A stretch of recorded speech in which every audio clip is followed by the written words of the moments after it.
we all know you played Olympiacos last season and how that one ended. Is there any sense of setting the record straight or revenge in this one? Well, obviously, it was a really tough one to swallow. And the way it happened at the end, it was really cruel. After everything we did in the 2 games to lose the way we did it and with the last chance that Ova had.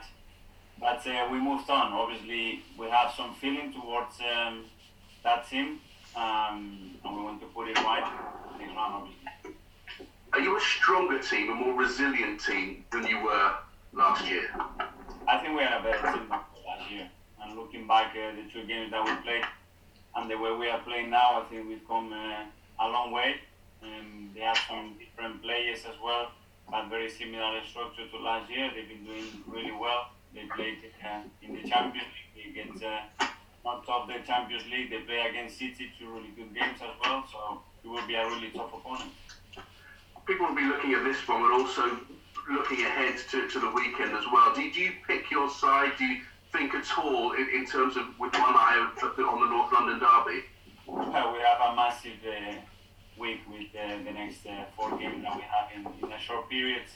We have to manage the squad, but obviously the main game is tomorrow, and we have to focus on that because tomorrow's game is going to help us for the weekend, it's going to help us for next week, so we have to focus on tomorrow.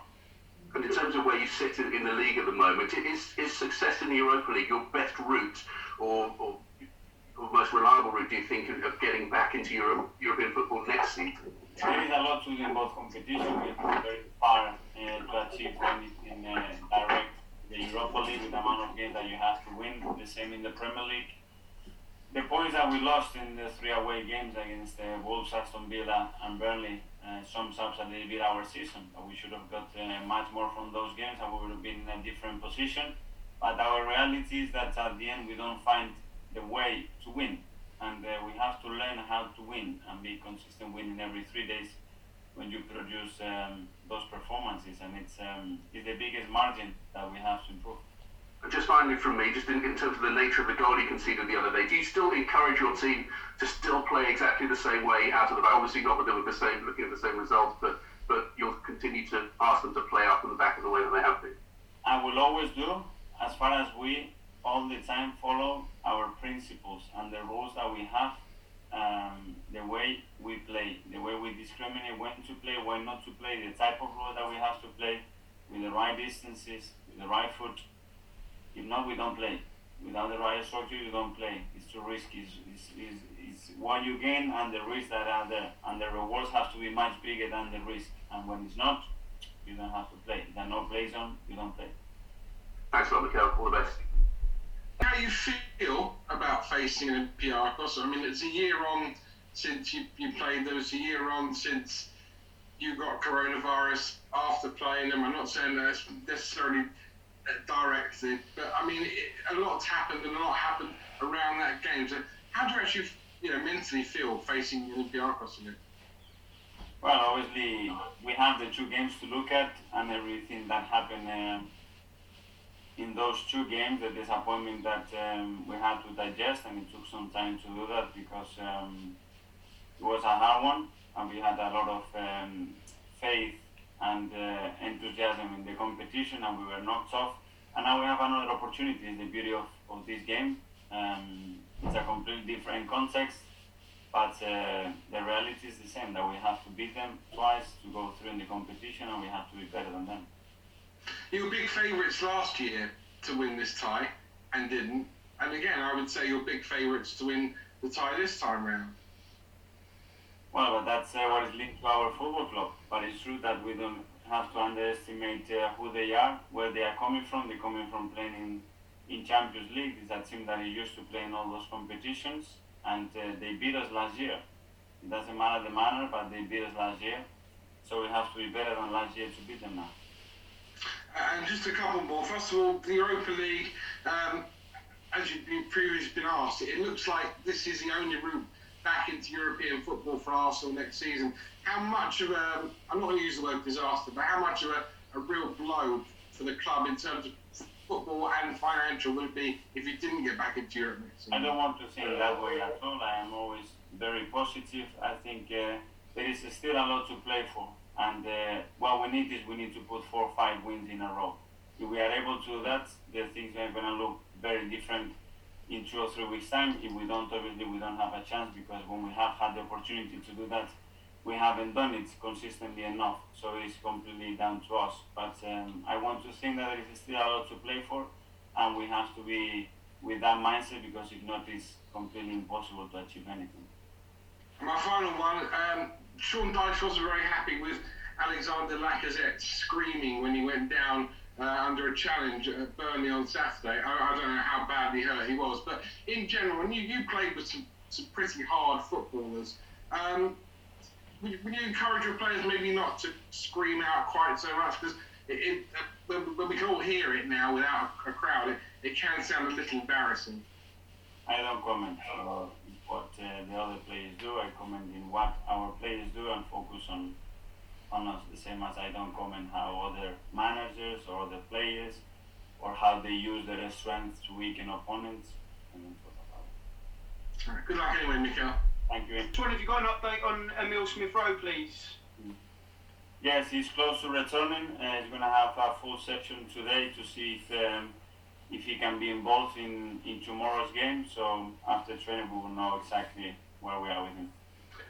Sorry to go back to that defeat last year, but is that rank as one of your lowest moments as Arsenal manager, and just what happened with Aubameyang in the last minute? I mean, everyone expected him to score. Yeah, it was a tough one. Emotionally, it really drained us, because it was a roller coaster during the game, and what happened, he could have ended up in a beautiful way, and he ended up in a really harsh way for us. And I think emotionally it took some time to get the team and some individuals lifted, because it really hurt. I know you said you're a better team this year than last year, but have you ever known a team to shoot themselves so much in the foot this season as Arsenal's done? Because it's just the red cards, what happened against Burnley, and how do you stop that? Because some of it you can't control. No, it's very difficult, because there are a lot of unexpected situations in a football match.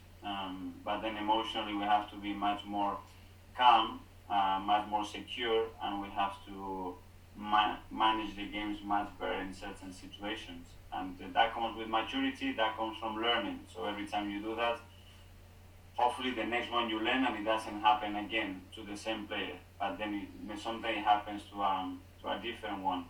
The positive things are things that are in our control, and it's not something that opponents are doing that we cannot control or we cannot do. So I think they are easier to fix, but we have to fix them very quickly, because if not, the margins are so small and you're all the time very close to losing points.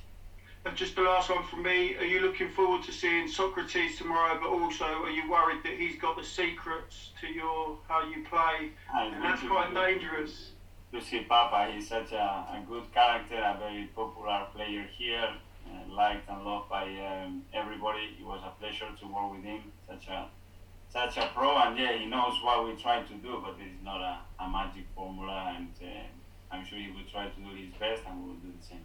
Thank you, good luck. Just give us your assessment on Martin Ødegaard so far. Has he given the team what you hope for, and also are you keen on keeping him also after the season? Thank you. I'm really happy with him. I think he has settled really, really quickly within the team, within what we demand to the players, his behavior, his attitudes, his work rate has been phenomenal. He had better moments than others during games to give us the special qualities that he has, but overall I am really happy with him. Obviously this week with Olympiacos twice and Spurs, is this going to be the week that defines Arsenal's season, whether it's success or failure? We are talking about this every week. Obviously, it's a massive week for us. We have 4 very important games coming up, and we need to win all of them. That's our reality, and this is how we're going to approach it. The players obviously come under some criticism, particularly after that Burnley game. Is this for a week for them to stand up and prove their critics wrong with these 4 games? The critics for? Is this a chance for the players to prove their critics wrong? Obviously, you say these are 4 massive games. Is this a chance for the players, to show the critics that they're wrong about Arsenal? Well, I think the players have to focus on performing as good as possible.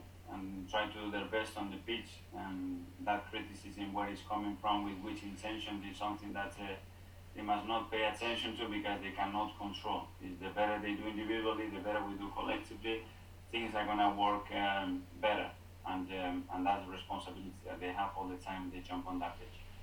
And just lastly from me, obviously last year you had great success with the FA Cup, but you had nights like Olympiacos, which were so painful. What is it that sticks with you more when you reflect on things? Is it the defeats like that, or is it the victories in the FA Cup? Both, because you learn a lot from defeats, and obviously what victories and trophies bring is joy, excitement, and smiles to everybody that is involved with the football club. And this is why we are sitting here, just to try to make things better and people happy. And when you do that, obviously the satisfaction is really big. And the opposite side, when you fail, when you lose, when you make people sad, obviously internally and emotionally, it's very hurting. Thanks, Mikel.